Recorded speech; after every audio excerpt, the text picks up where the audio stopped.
Now, we did have two ministers here, and it's unfortunate that we will not be speaking with the ministers through the chair in question and answer. It's one of the few times we actually get to hear directly from ministers. It's indeed a rarity that we do hear from ministers directly.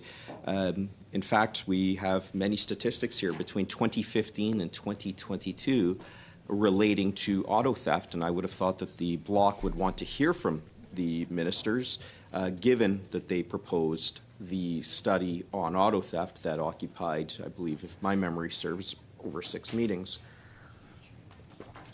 34.1% increase across Canada in 2015, from 2015 to 2022. So those numbers may be even higher because we're now in 2024, obviously. 120% increase in New Brunswick. Now, who was here from New Brunswick a few minutes ago? Would have been very interesting to hear from himself, Minister LeBlanc, and in his home community, I believe, 190% increase in Moncton. Now, we voted 5, maybe 6 times, Chair, to hear from Minister LeBlanc on this, and we won't be hearing from him today. And it's unfortunate that the Liberals, which is no surprise that they voted the way they did, but it is a surprise that the Bloc voted the way they did. No surprise that the NDP voted the way they did, as they have stymied and obfuscated on behalf of the Liberals for over 2.5 years. 105.9% in Montreal, 122.5% increase in Ontario. Now, my colleague, Mr. Shipley, just pointed out that it was to the point where people were actually being advised to keep their keys readily accessible so as to presumably avoid violent confrontation with people stealing their cars. It's almost like a harm reduction. We don't want you to get hurt because people will inevitably be stealing your car. That's how bad it's gotten, Mr. Chair.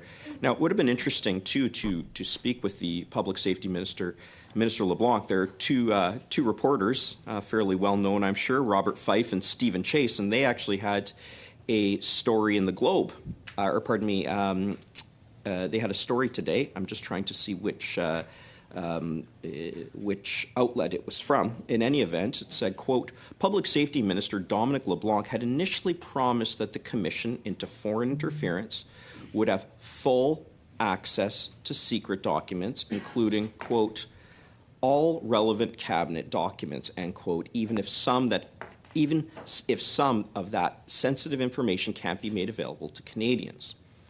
Skipping a paragraph, quote, buried in a footnote in Justice Hoag's May 3 report, she said there were redactions in some of the cabinet documents handed over to the inquiry and added, quote, discussions as to the applications of these privileges is ongoing, end quote. So we actually had the minister here who said this. So on the one hand, and this isn't uncommon, as we know, with the Liberal government, the government of budgets balancing themselves, of getting back to a balanced budget set in stone after 4 years. It's not uncommon that the Liberals would reverse themselves, but here we're talking about foreign interference, and there has been a lot of obfuscation on this point. And we have the minister who we could have heard from today saying, you know what, we're going to give this respected judge all the information that we need, all the information that she needs in order to shine the light, which, in my view, this Liberal government has done anything but when it comes to foreign interference. And yet, they are claiming the very thing that they said they would not claim, cabinet confidence. And this was just a report came out today here from Mr. Fife and Mr. Chase. It would have been wonderful to ask the minister about it. It would have been wonderful to ask the minister about the 190% increase in auto theft in Moncton and the 120.15% increase in auto theft in New Brunswick. Would have been wonderful. I'm sure he would have given us wonderful answers as he campaigns to be the next Liberal leader. Be that as it may, we won't hear from him. We voted, I believe, 5, maybe 6 times to hear from the officials. And unfortunately, that didn't happen. Crazy. I'd like to move on to some of the issues in relation to the Magnotta and Bernardo transfer. It's very clear to me the Liberals really do not want to talk about this. It's very clear to me that they're partners in the NDP, and the Bloc are assisting, at least in this meeting, in any event, to do that. I'm going to read here, and this is from a letter dated March 11th, 2024, from three people: Marcia Penner, Tini Hilton, and Laura Murray. And they sent this letter, I believe it was to the chair, but I'm going to go through this letter here. To say we are heartbroken is an understatement. Today's meeting was nothing short of a political train wreck and beyond disrespectful. Now, I'll let the people who watched the meeting, I was there, I'll let the people who watched the meeting, and it's readily available online, decide why that was, but I certainly agree with the comments of the writers. The intent of this meeting was to propose the motion to undertake a study of reclassification and transfer of Luca Magnotta and other federal offenders such as Paul Bernardo. A necessary motion that all parties were seemingly in agreement on before the personal political agenda started. Now, my recollection, Chair, is that on behalf of the Bloc, Ms. Michaud signed to have an emergency meeting pursuant to Section 106.4 of the orders so that we could actually have this meeting. And the Liberals came out and said, you know what, we're content with this meeting. We will have this meeting. Not only will we have this meeting, we want to add witnesses. My recollection is that there were going to be 6 meetings. Everybody was in agreement. And then out of nowhere, the Bloc says, you know what, we only want 1 meeting, and these are the people that we want to hear from. And the Liberals, who had previously said, we agreed to 6 meetings with these witnesses, were all of a sudden so eager to withdraw the need for those witnesses that they said were necessary to explore this very important issue, almost with glee, in my view, said, yeah, we just need 1 meeting. And I'll go on to read here because I think it really does encapsulate what occurred at that meeting. This then resulted, this being the motion, I believe, this then resulted the interference of good judgment and decisions, a display of childlike playground behavior debating who has the most friends, a public display of nonsense, in my opinion. The intent and focus should be on why sadistic pedophile, rapists, psychopathic and dangerous offender murderers are being transferred from maximum security penitentiaries to medium facilities. I don't think we'd have much disagreement there, although we now know that there are actually 57 dangerous offenders. And when I say dangerous offenders, those are people who have been designated by the courts as dangerous offenders. And for those who aren't aware, a dangerous offender is designated in the most exceptional of circumstances. In a country of almost 40 million people, I believe that there are roughly 815 dangerous offenders. That's all. So somebody do the math. I think the math is roughly 1 in 47,000, if memory serves. So in my community of Kamloops, my home community, where I was raised, that would be 2 people for all of Kamloops. Exceptionally rare. And yet 57 of them are in minimum security. Now, the dangerous offender designation is an interesting one. In fact, as in all of my time practicing criminal law, I don't think I once dealt with a dangerous offender hearing because they're very rare. And a judge, and you know, I'm leaving out the nuance here, but broad strokes here, a judge is essentially saying there is so much concern about your behavior legally. You are such a risk to the community, to the person who is offended, that we will sentence you not just on what you have done, but on what you might do. And this is not a low threshold to put somebody in what's called an indeterminate sentence, a sentence that does not end, to place a warrant of committal, it's called, on that person, that they will be committed to custody indeterminately. So a judge has said, this is so dangerous, you are so dangerous, we believe you may have to spend the rest of your life in jail. reserved for the worst of the worst. Paul Bernardo is himself designated a dangerous offender. And yet 57, minimum security, no fences. I get back to the letter. It's crazy. And why are the transfers being done secretly without proper notification to the victims and their family? Well, that's a great question. It's a wonderful question. And had we had the 6 meetings, it would have been a wonderful question to ask. Why are these notifications being done? Last time I checked, Good question. much of the focus of our system should be on victims. As Conservatives, we obviously believe that victims should be at the center. I think most people here have probably been the victim of something. I know that I've been the victim. I call it relatively minor offenses. People have written letters to me that were threatening and harassing, and there were charges that were laid, but I think that that's pretty darn trivial in relation to what the victims of people like Bernardo and Magnotta have done. Why was this transfer done in the dead of night? Why wasn't there notification that was appropriately done? Why wasn't there any consultation period? I'm not sure, Mr. Chair. Well, I am. Actually, I shouldn't say I'm not sure. To me, this is a wholehearted debacle that lays at the feet of the leadership of the Correctional Service of Canada. Yeah, 100%. This, I'm constantly hearing from organizations, or pardon me, from individuals, and these are people on the front lines, not people who sit at national headquarters telling people what to do. You want to know if something's working well? Go talk to the people on the front lines. And what they're telling me is this isn't working. Corrections is not working well. It's a message that I wish Commissioner Ann Kelly would hear. It's a question that I wish Minister Dominic LeBlanc would hear and actually enforce, but perhaps he's too busy shining up his resume to become a prime ministerial candidate. In any event, moving on to the judge next paragraph. said clearly with those two. Instead, we chose to quote numbers of how many inmates were moved to medium security facilities under Conservative government, and how the ice rink at La Macasa is not in working order and was in fact installed under the Conservatives. I couldn't have said it any better.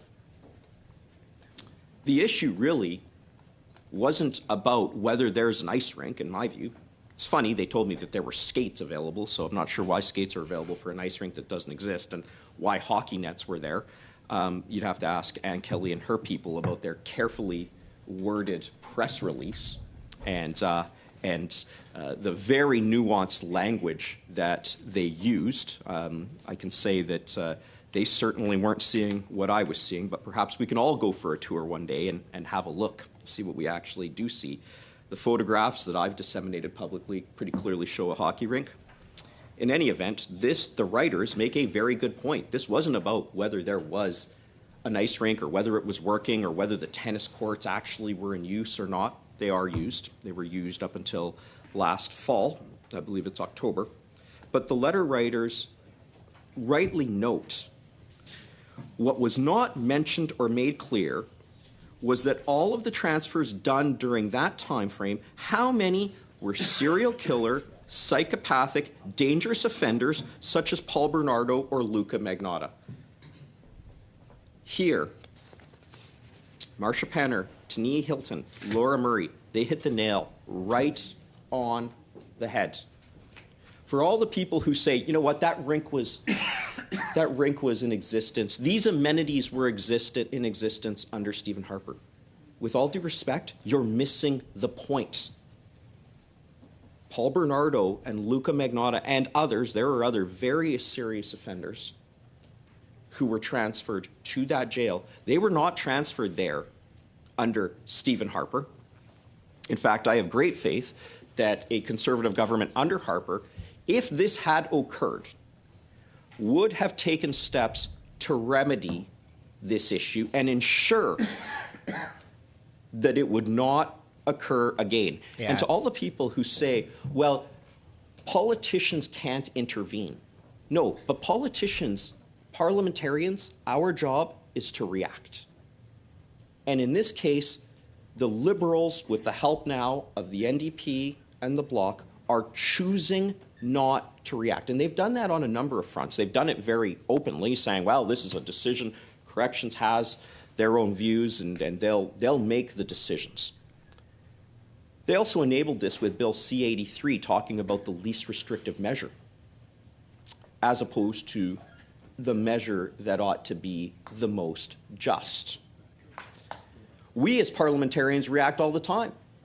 We reacted to 2 cases that struck down Section 33.1 of the Criminal Code that it essentially said, again, I'm not getting into the legal nuance, you cannot claim intoxication for a general intent offense.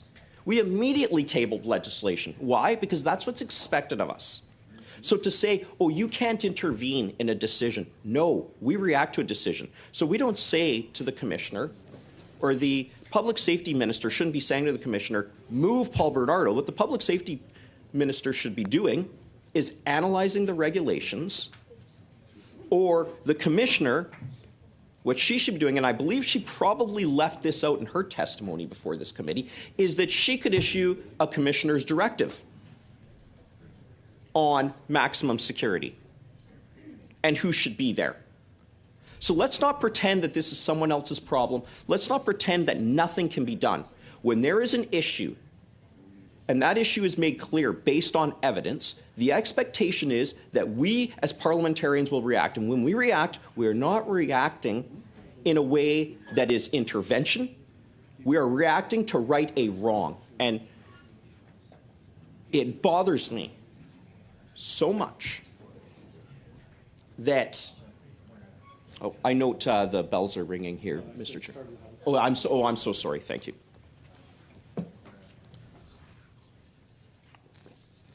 And I note, Mr. Chair,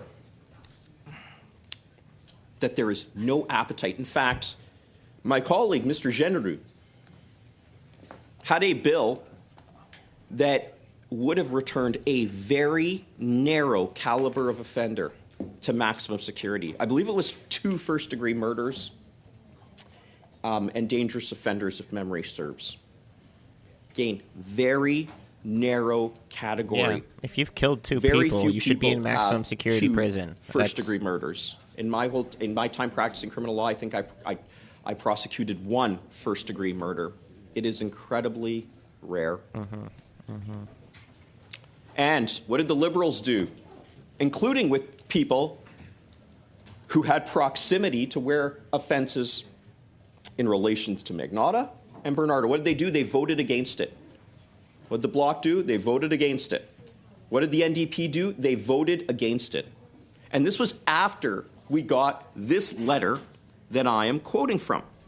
And they voted against the recent thing that Conservatives tried to pass about higher sentences for extortion. This would be key information to have, and that is how many such people, serial killers like Bernardo and Magnotta, were moved under the Harper government. It is not unheard of or unreasonable that there are certain prisoners who should be classified and moved as such. No agreement for me. I've said repeatedly, and I'll say it again publicly, there is a place for minimum security, there is a place for medium security, and there is a place for maximum security.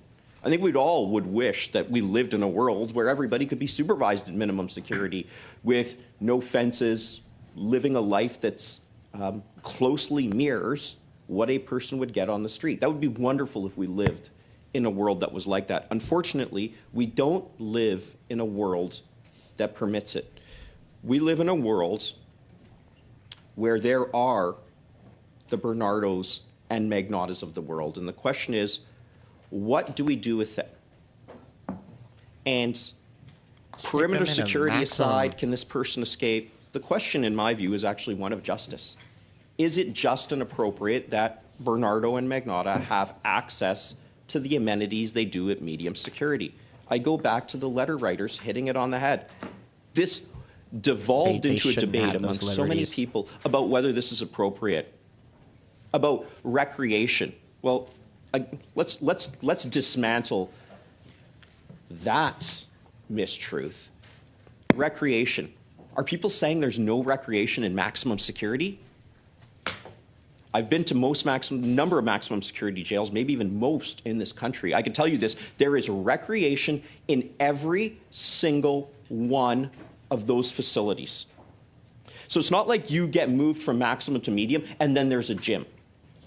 In fact, when I was at a federal institution in the Atlantic, a new unit design actually had exercise facilities joined to the unit so that a person could safely exercise without actually having to be moved. So this argument that was made of, well, you're just discounting exercise and people need recreation because it keeps them calmer. Do people in maximum security not need exercise to keep them calmer? In fact, you're actually dealing with a caliber of offender that is likely more dangerous, because the only reason you get to maximum security is because generally your escape risk and your public safety risk are too high, or your institutional adjustment, which is essentially your behavior in jail, causes problems. That's what gets you to maximum security.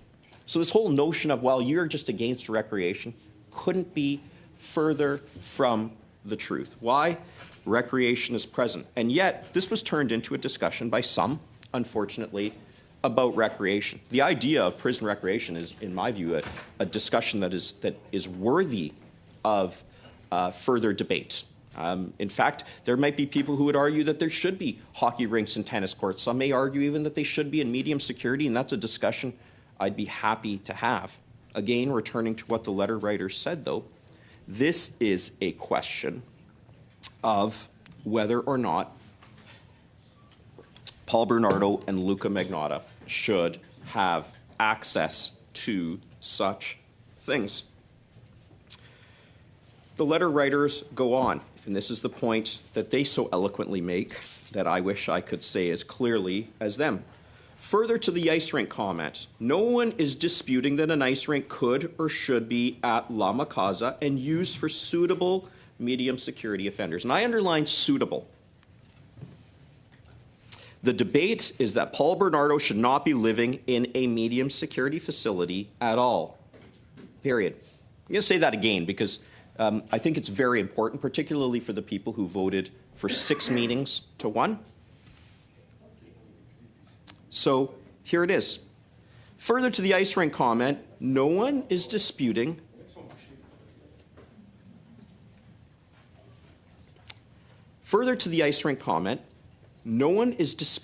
that an ice rink could or should be at La Macasa and used for suitable medium security prisoners.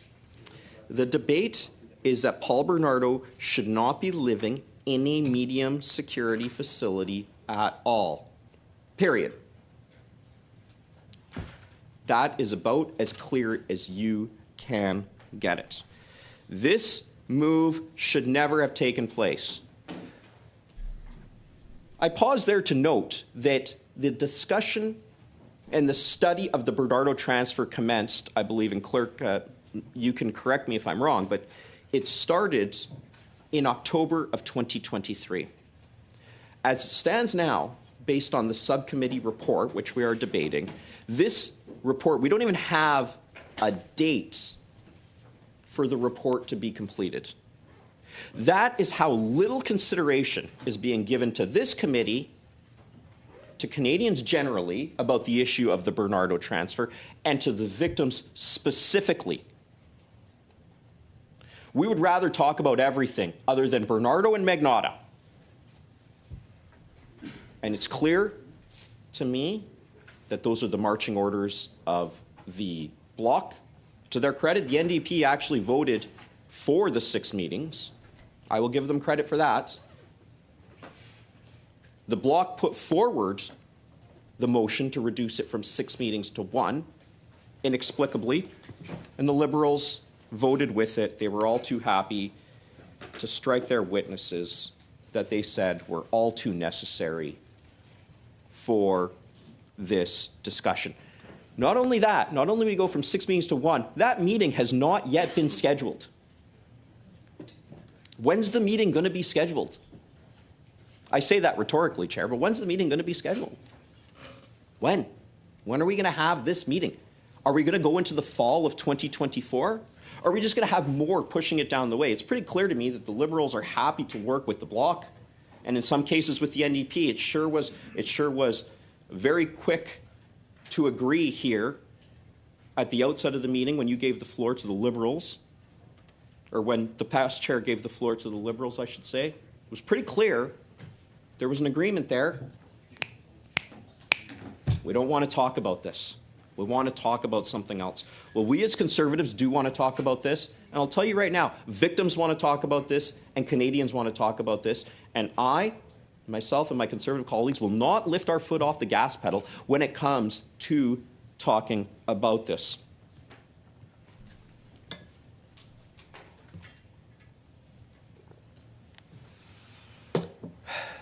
The letter continues.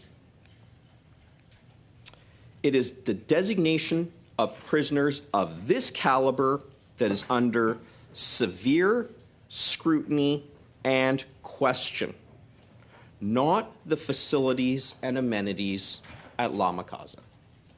This paragraph nails it. Absolutely nails it. Next, it is easy to get diverted and off track. When not directly impacted by these decisions, it is easy to brush things aside and simply say, this isn't our job. Again, I go back to the fact, I hope nobody has ever been a victim in this room of offenses of this nature. If you have, I don't know what it's like, but I'm sorry for what you're going through. But I can say that the people here are speaking from their hearts, talking about the direct impact. Do not brush this aside. And this is what people are telling us when they come to us. There were other letters that came to my inbox, and I know that they were CC'd to other members of this committee. And they didn't mince words. They know what those letters said. So easy to say, we can't change this or it's out of our hands. Well, it's quite easy to do that when you just delay the meeting. We don't want to talk about Bernardo now. Let's talk about it in the fall. We don't want to talk about Magnotta now. Let's talk about it in the fall. We have a draft report. Let's not even discuss it. We don't want Bernardo in the news. It's clear the Liberals don't want Bernardo in the news. The Liberals don't want Magnotta in the news. And for some reason, the Bloc is prepared to help them with this. I don't understand. So easy to say we can't change this or it's out of our hands. As politicians, it is, capitalized is, your job. Couldn't agree more. It is our job. People expect us to deal with things head on. We are parliamentarians. We are expected to deal with the tough issues. We are expected to say to Commissioner Ann Kelly, why was Paul Bernardo transferred in the middle of the night? Commissioner Kelly, why wasn't adequate victim notification made? Commissioner Kelly, more information has come up about the Magnotta transfer, internal memorandums now, talking about the fact we want to keep this quiet. Even though when there is a heightened public interest, there is a basis to release this information. And if there is not a heightened public interest in the transfer of an offender with the notoriety and severe offenses as Luca Magnotta, I'm not sure where that public interest would exist. Yeah, good point. His offenses rank as some of the worst that anybody in this room has ever heard of. I feel sorry for the investigators who had to deal with that.